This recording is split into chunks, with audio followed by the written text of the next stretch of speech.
Je dis à nous apprendre 15 verbes irréguliers qui terminent en ER que vous supposez connaître si vous voulez parler portugais. Premier, ça me voulait nous connaître. Là, on dit un verbe irrégulier, ça va dire verbe là complètement irrégulier. Non. Il y a doit irrégulier dans un temps et puis dans l'autre temps pas irrégulier. Il y a doit irrégulier dans une personne et puis dans l'autre personne non, il pas irrégulier. Donc, suppose que me te fait côté me dit mais comment pour conjuguer un verbe régulier qui termine en er la bon pour garder parce que si pas qu'à conjuguer un verbe régulier qui termine en er, la difficile pour comprendre pour qui ça dit un verbe qui termine en er irrégulier. D'accord? Donc, sous ta ouais, pendant que je conjuguer verbe irrégulier ça là, il y a un temps une personne m'a dit qu'on c'est parce que l'irrégulier. Si malgré l'irrégulier ou me dit qu'on c'est parce que me veut mettre plus accent sur lui. D'accord?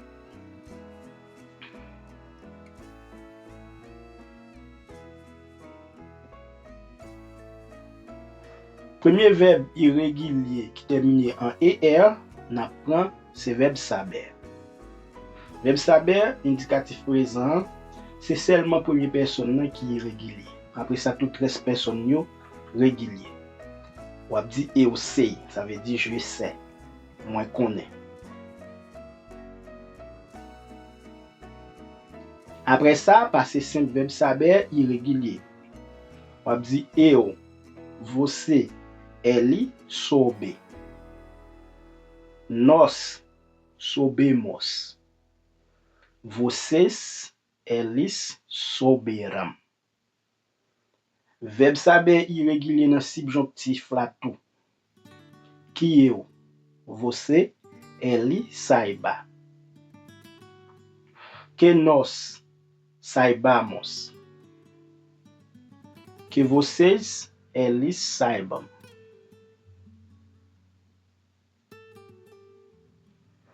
On a appris un verbe poder, que c'est verbe pouvoir en français.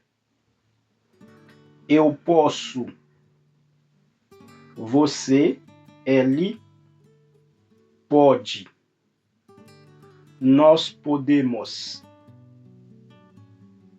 Vocês, eles podem. No capable présent irrégulier.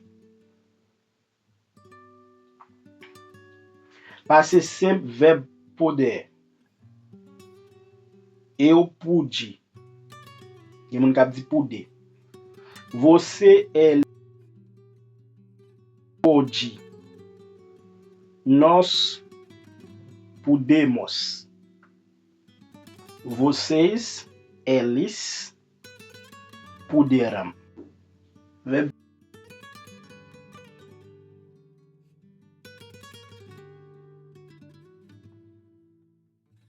subjonctif verbe poder. Que eu, você, ele possa. Que nós possamos. Que vocês, eles possam.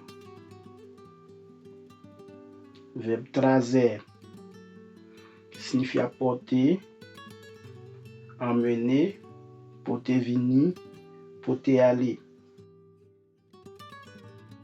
Indicatif présent c'est eu trago. Você, ele traz. Nós trazemos. Vocês, eles trazem.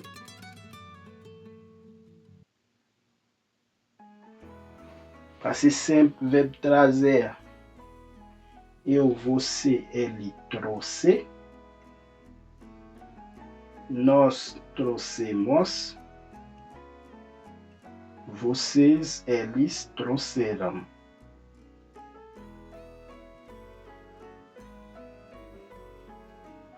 Fictif simple, verbe trazer. Eu trarei. Você, ele trará. nós traremos, vocês, eles trarão.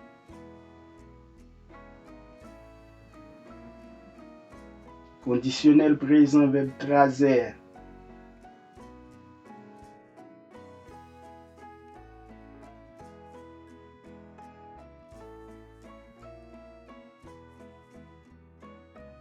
Eu, você, ele traria, nós traríamos, vocês, eles trariam. Subjuntif français, que eu, você, ele traga,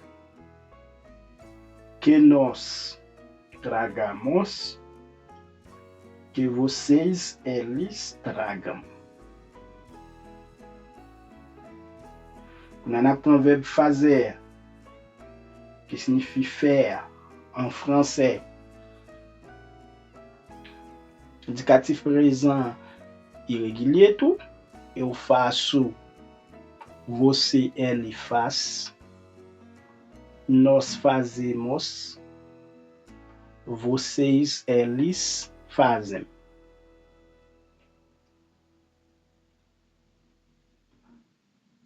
Passé simple, verbe fazer, irrégulier encore. Eu fiz. Você, ele fez. Eu fiz, você, ele fez, nós fizemos, vocês, eles fizeram.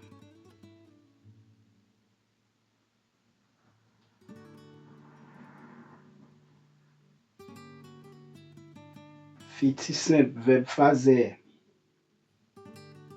Eu farei. Você, ele fará. Nós faremos.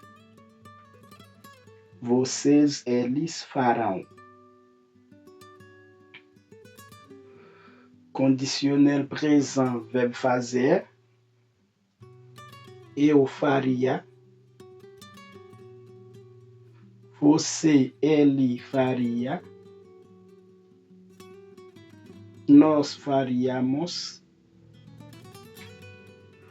Vocês, eles fariam. Subjuntif présent, verbe fazer. Que eu, você, ele faça. Que nós façamos. Que vocês, eles façam.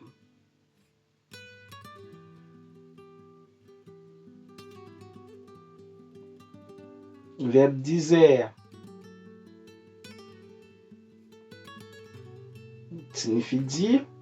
Indicatif présent, c'est eu digo. Você, ele diz. Nós dizemos. Vocês, eles dizem.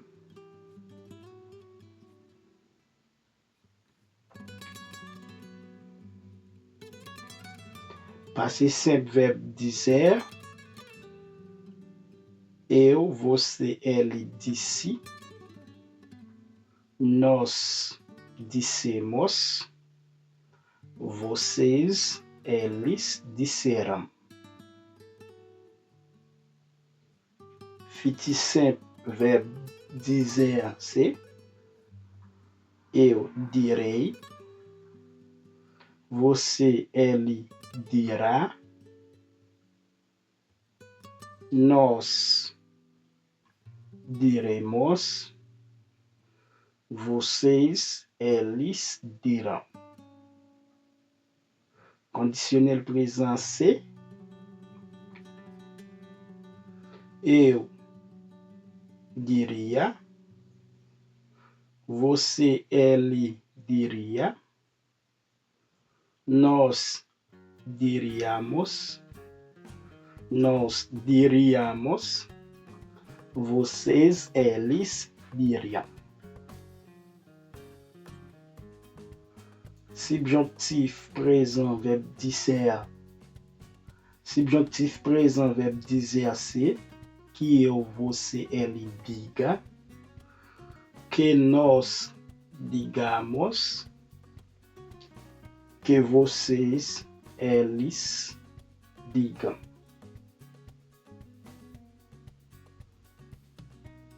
Quando on apprend o verbe querer, que signifie vouloir.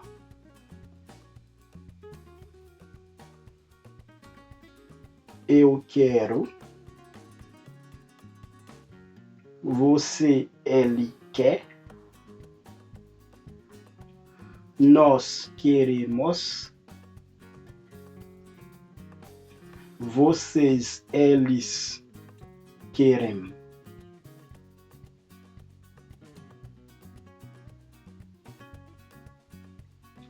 Na passé simple, verbe querer. Eu, você, ele quis. Nós quisemos. Vocês, eles quiseram.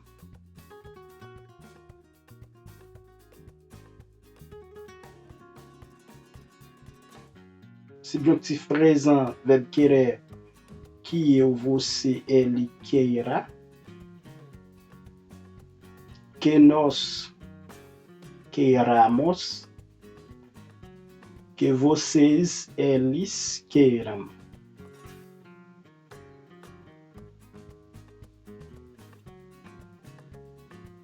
Quando on apprend o verbe caber, que signifie tenir dans. Le yon bagay ou bien yon moun ka entre dans yon espace. On utilise le verbe caber pour lui. On dit ça ka entre là, on dit ça ka entre là, ça pas ka entre là. Ça trop petit pour l'entrer là, ça trop gros pour l'entrer là. On a utilisé le verbe caber. En français, on dit tenir dans. Indicatif présent, verbe caber. Yo kay. Nou ka wè li irrégulier. Você, ele cabe. Nós cabemos. Vocês, eles cabem. Passé simple, verbe caber, irrégulier encore. Eu, você, ele coube. Nós coubemos. Vocês, eles couberam.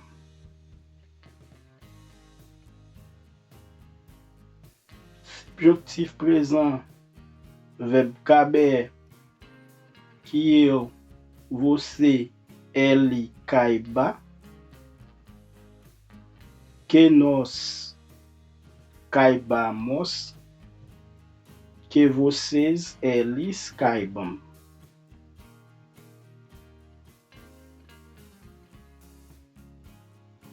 Quando on prend o verbe valer, qui signifie valoir,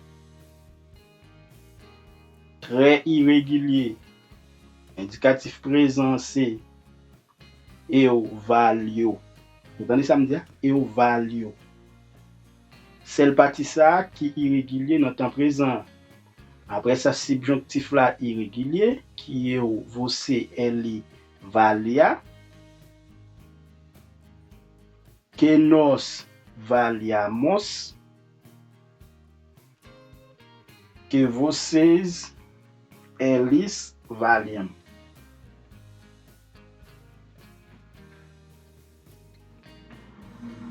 Quando on prend o verbe ver, qui signifie voir, indicatif présent c'est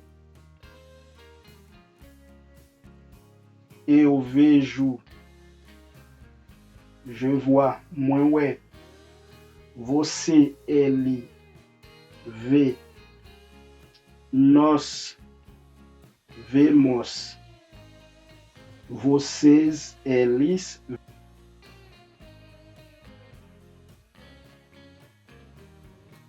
Quando on prend passé simple là. Eu vi.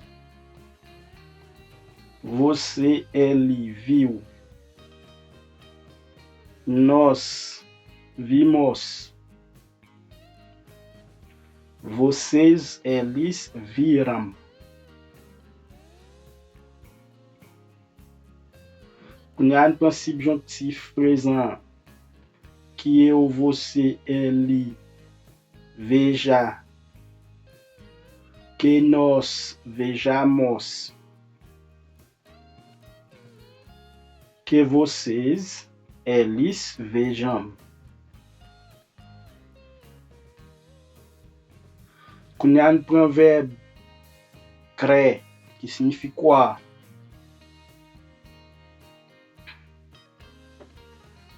Indicatif présent c'est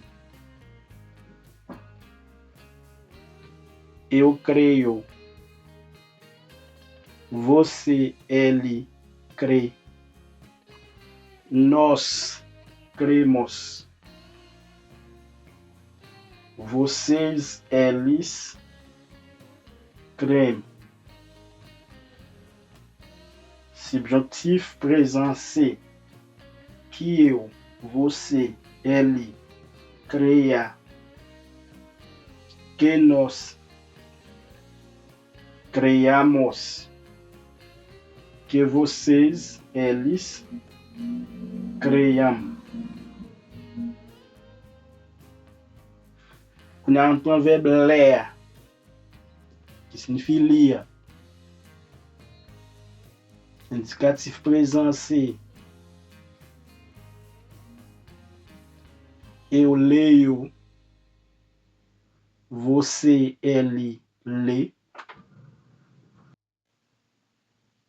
Eu leio, você, ele, lê.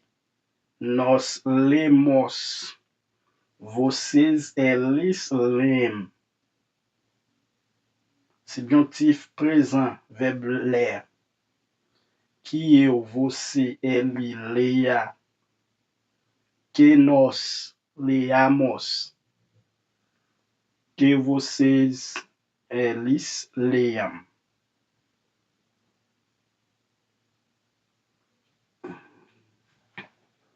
Quando há um provérbio perder, que signifie perdre, perdi. Indicatif présent c'est eu perco. C'est ça seulement qui est irrégulier. Après ça, tout précieux régulier.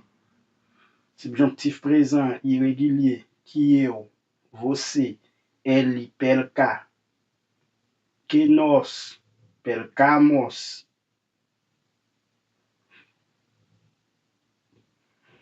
Que vocês, eles percam.